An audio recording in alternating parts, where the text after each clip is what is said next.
I've been playing The Sims for a long, long time.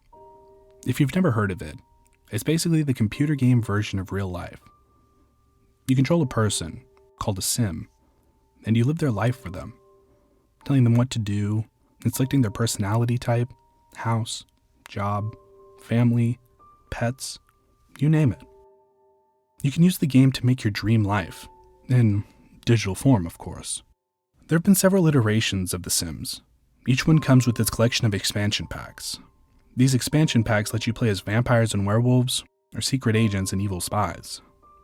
You can be a detective, or a fireman, or an astronaut, or really anything else that you choose. The current game has so many different expansions that you can spend thousands of dollars if you purchased all of them. And I have, although I always try to buy them when they're on sale. Through all the different versions of the game, and all the expansions, I played as the same character more or less. He's basically a cooler version of me, with a nicer house and better clothes. He's stylish, and has friends, and a cat. My Sim's name is Jordan, just like mine, and all the neighbors in town love him. He's easy to get along with, he's handsome, he's funny, and personable. And all the things that I'm not.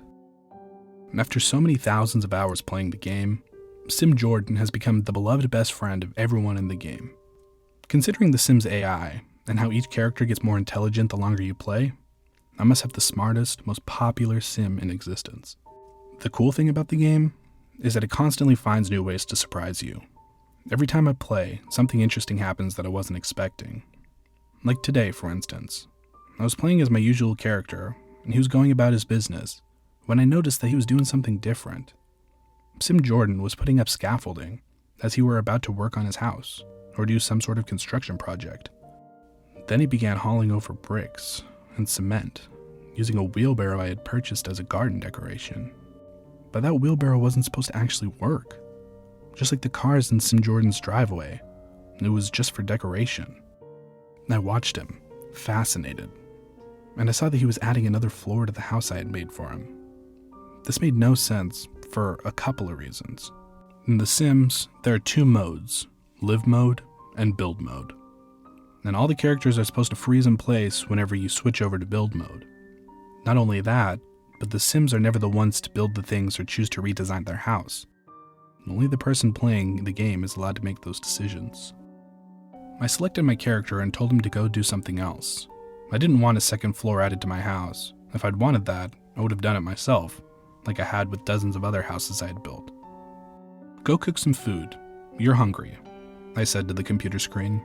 And strangely, I could have sworn he actually looked up at me and shook his little digital head.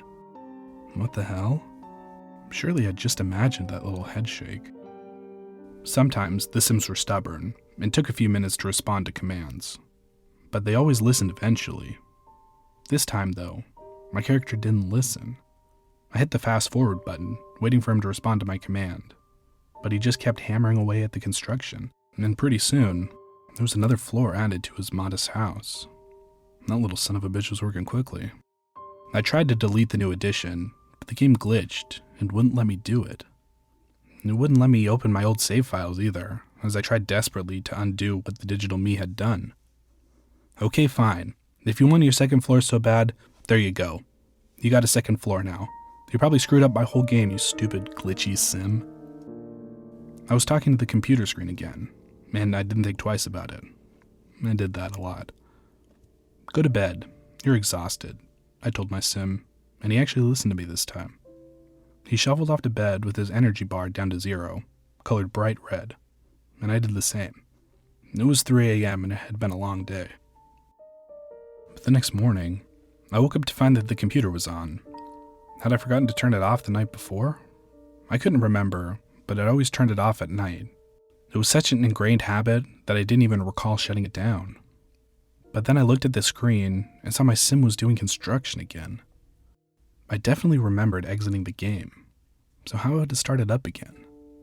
Not only that, but now several other Sims were helping my character to build more levels on his house. It didn't even look like a house now. I realized it was more of a medium-sized skyscraper.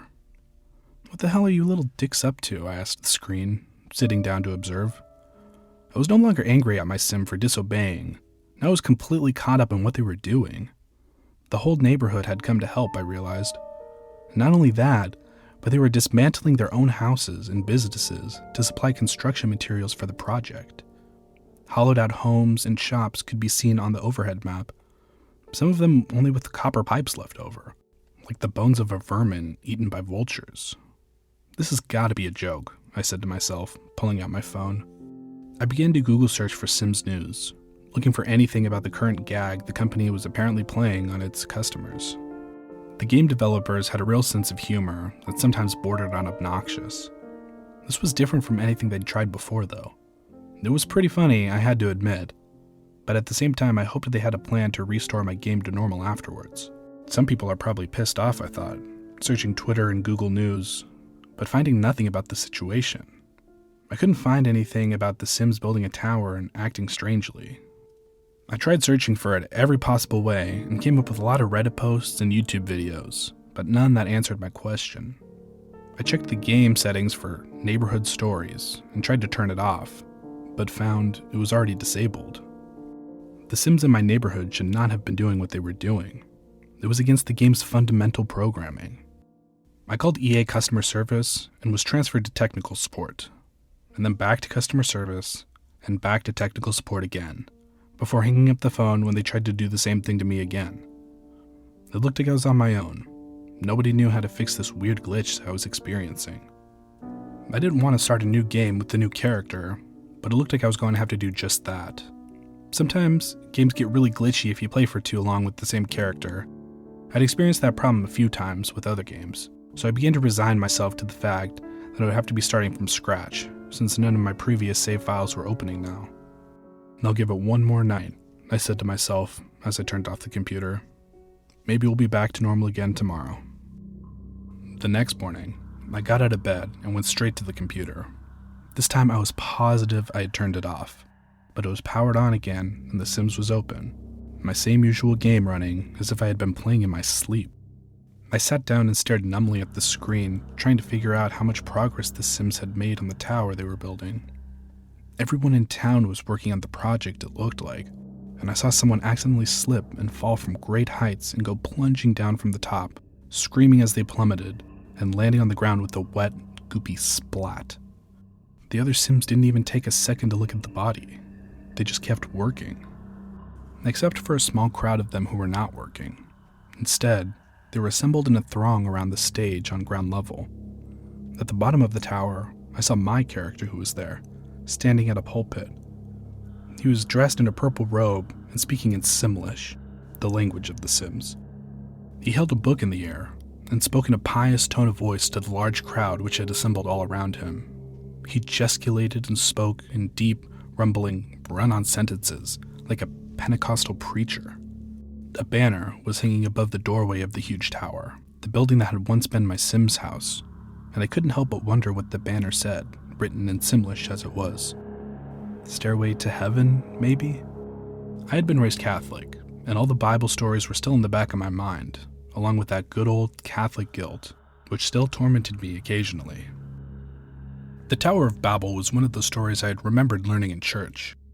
It was an Old Testament story, from back when God was angry and vengeful. For those who might not know, it was from when all the early people of the earth started building a giant tower, hoping to reach heaven, but then God became upset and smashed it to pieces. The people who had built the tower suddenly began to speak in different languages, and after that, couldn't understand each other anymore. Hence, the Tower of Babel. I wondered if the Sims were trying to build their own Tower of Babel, and were trying to reach me, their God, the one who was responsible for bringing them into existence, but also responsible for all their suffering and pain. I thought back to all the times I'd killed Sims for fun, feeding them to my cow plants, and letting them get struck by lightning. I had electrocuted them, drowned them, had them eaten by piranhas and set on fire, all for my own selfish entertainment. Did they consider me their God? Or their devil? Laughing at that absurd thought, I decided the whole thing really must have been a prank, or a trick that EA was playing on some of its customers. Maybe I was going to win some sort of prize, and that was why the customer service people on the phone were being so mysterious and pretending not to know what was causing the bug.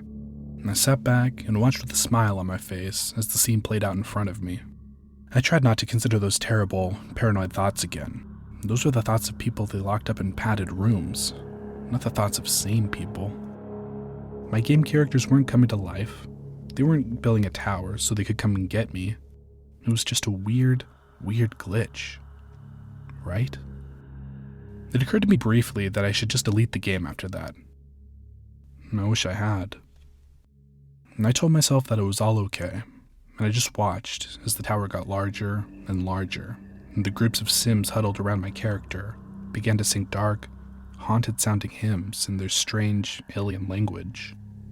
Lighting candles, their faces flickered in their dim glow. It was 3 a.m. at the game, but nobody was going to sleep. It was like they were holding a vigil, a midnight mass, a dark ceremony to celebrate something awful. I watched The Sims for several more minutes before I had to go out and do some errands. I turned off the computer, wondering to myself if it would just be turned back on again when I returned. After running several errands, getting groceries and other necessities, I finally arrived back at home again. My hands were full of heavy bags, and I dropped them all at once, causing a jar of pickles to shatter loudly on the hardwood floor as I stood staring at the chaos of my apartment. Someone had been inside, and they had vandalized the place. The refrigerator was hanging open, and books were on the floor. Clothing was ripped to shreds. And worst of all, my computer screen was broken. It looked like something had smashed it with a hammer from the inside. Impossible. And there were shards of broken glass all over my desk. That's when I saw the footprints, about my size, leading from the cracked computer screen to the chair and then onto the floor, caked in mud and dirty with grime. No, it's not possible. The door closed behind me, and I heard a voice speak softly, sending a chill up my spine. Soul, it said.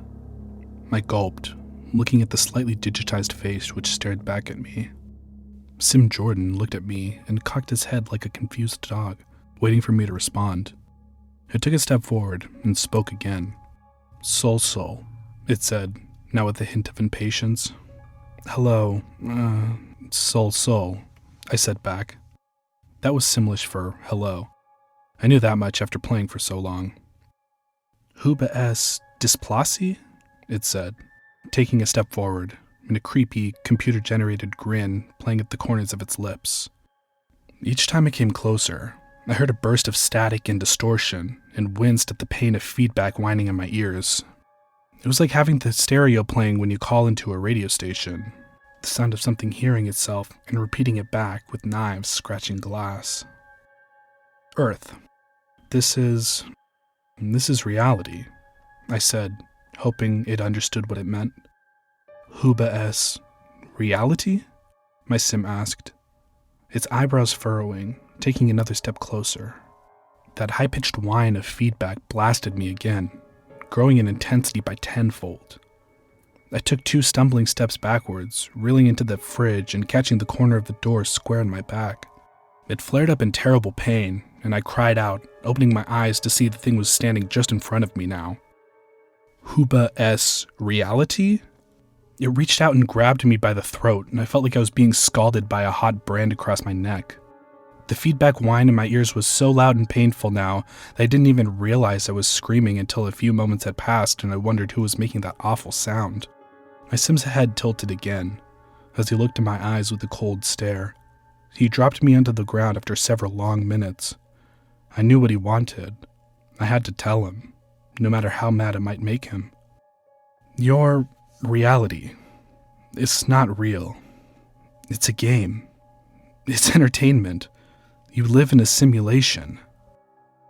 It looked down at its hands and looked in the mirror I had set up nearby, as if having a revelation. Nishk. Wib's not possible. It is. It's the truth. I thought for a moment he would run back into the computer and somehow climb back inside, but instead he just continued to stare, his eyes flicking over the smashed computer screen just behind me. That too real smile spread across his face, and I looked back to see a furry, black-clawed hand reach out from the computer screen, and I heard a growl begin to emanate from within. I wish I never bought that fucking werewolf expansion. After a quick escape, I ended up at a nearby internet cafe where I typed all this up to warn you all. If you play The Sims and your characters start acting strange, delete the game immediately. Otherwise, who knows what we might unleash on the real world.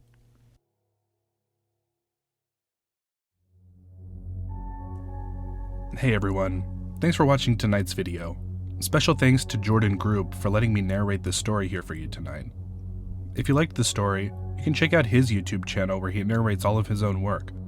I'll leave a link to his channel in the description. If you liked this, be sure to drop a like and subscribe for more videos just like this one. And then remember, be nice to your Sims, or they may just break out and turn on you. Good night.